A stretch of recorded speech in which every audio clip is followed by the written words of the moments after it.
at the eye today as a science tutorial, and this is mainly for triple scientists, but it's also some interesting facts in there for students from Key Stage 3 all the way into Key Stage 4.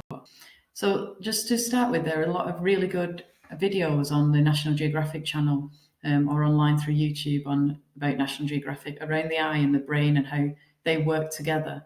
I know your eye perceives different bits of information and sometimes fills in the information around you. They're really, really interesting, so I would recommend that you go and have a look at them. So this is obviously an image of a human eye, and we're going to look into the different parts of the eye and how they function. This is a classic image that when you look at this, you should either see an old woman or a young lady.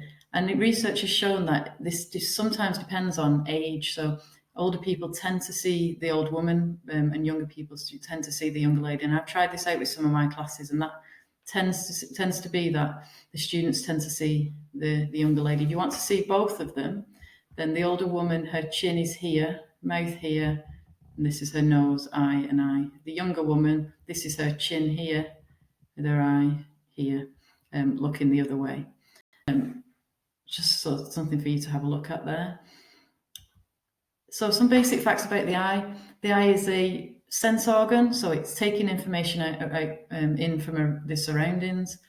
The human eye can differentiate between 10 million different colours, and you probably learn more about colours in physics. Our eyes remain the same size throughout our life, so we're born with the same size eyes as we pass through into adulthood with.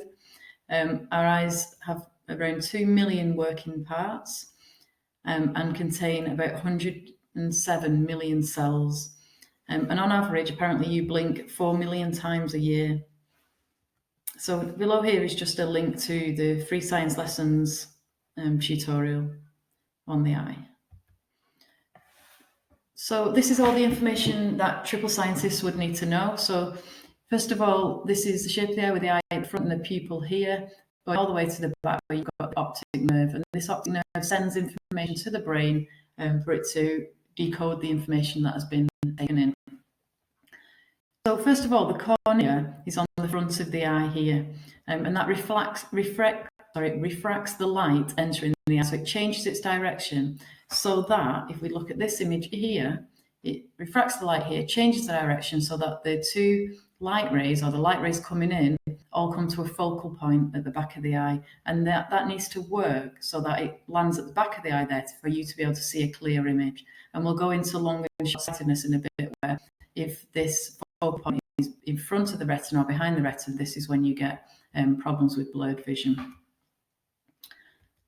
The lens is just behind the cornea, and it fine-tunes the refraction of light. So the ciliary muscles make the lens either thicker to refract the light more or thinner to reflect the light slightly less, so that we can focus those light rays onto the back of the eye.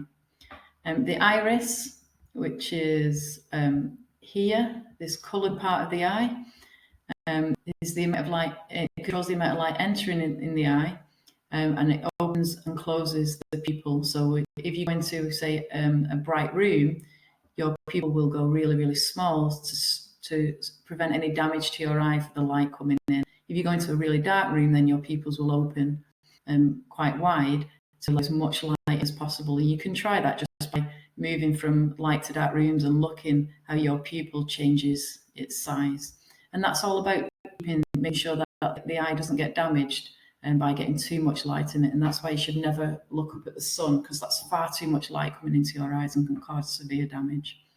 The retina is at the back of the eye here, and in there are the cone and rod cells, and they are sensing that information that's been sent in through the light rays and sending it up to your brain so that you can process that information and an image, you're able to see an image.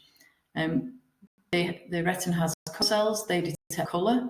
So some detect red, some blue, and some green, and those together then make all the colours that we're able to see in our brain. And then rods, they detect light intensity. Rods work really well in dim light, but however cones don't. So that's why if you try and go into a room at night that is very dimly lit, you'll see that there's very little colour information in that room, and that's because your cone cells don't work well in dim light. So all you'll really see there is black and white because of the low light intensity that rod cells are able to take in information from. This here just shows how changing the thickness of the lens here refracts light differently. So if you've got a near image, a very close-up image, so say you're looking at your computer screen now, which is very close to you, the light from that will have to be refracted a lot more by your cornea to get it to focus on the back of the eye.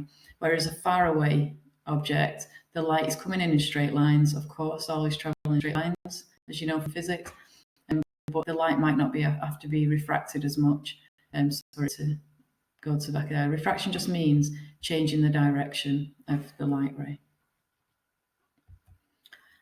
Just a quick one here. It's a really good video to have a watch. It says, what is this colour? Obviously, we all see that apple as being green, but in actual fact, we don't really properly know the colour of that. The colour we are seeing is the light that's being reflected back into our eyes. So as we look down at that apple now, all the colours of the rainbow, so your reds, oranges, are all being absorbed by the apple, but it's the green that's being reflected back at our eyes. And have a watch that video for more information. And again, these two videos are really good for you to see how your brain works with your eye to process images. Something really interesting. So try and have a look at those videos. Here's some questions for you to work through. So if you want to pause the video now, you can do. And then here are the answers that come with that. Next thing we're going to look at is 4 different types of eye problems. So you've got short-sightedness, long-sightedness, cataracts, and colour blindness. So in short-sightedness, distant objects appear blurred. The rays of light come in and they're focused on the back of the retina, and this is normally because either the eyeball is too long or the cornea is too curved, and so it's refracting the light too much. Contact lenses and glasses can be done to correct it, but also laser eye surgery can be used to cut away the cornea or reshape it, and you can have a look at this video here. If I just look at that in terms of short-sightedness, here you can see if we have glasses on, so if you can see the light rays coming in short-sightedness, they are put to a focal point, so they come together just in front of the retina, so that person would see that object in a blurred way. We correct this by using a diverging lens, so we refract the light rays so that they spread out and meet the lens here, and then are able to come together at a focal point at the back of the eye there, so they can see a clear image. For long-sightedness, close objects appear blurred. The rays of light are focused behind the retina, and that's because the eyeball is either too short or the cornea doesn't refract the light enough, so because it's too flat. So again, contact lenses or glasses can be used to correct the problem, or laser eye surgery.